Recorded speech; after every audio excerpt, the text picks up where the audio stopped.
Ne kadar sayın?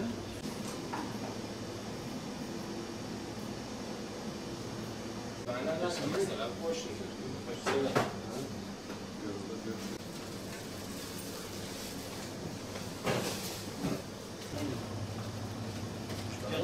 Önce bak.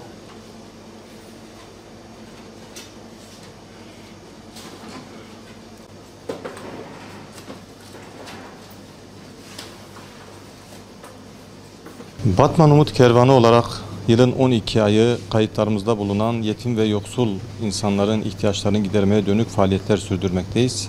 Her yıl olduğu gibi bu yılda okul sezonunun başlamasından önce kayıtlarımızda bulunan yetim ve yoksulların kırtasiye ihtiyaçlarını gidermeye dönük faaliyetlerimizi, çalışmalarımızı başlatmış bulunmaktayız.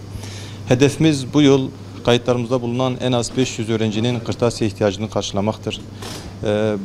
Bu kırtasiye ihtiyaçları arasında eğitim düzeyine göre ilkokuldan defterinden, kaleminden, beslenme çantasından, suluğundan çantasına kadar.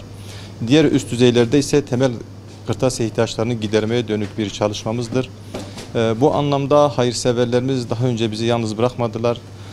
Bu yılda, bu seferde bu faaliyetimizde bizi yalnız bırakmayacaklara olan inancımız tamdır.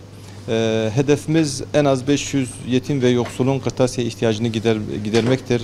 Kişi başı bu anlamda kırtasiye ihtiyaç bedeli olarak genel merkezimiz bu yıl 250 TL olarak belirlemiş.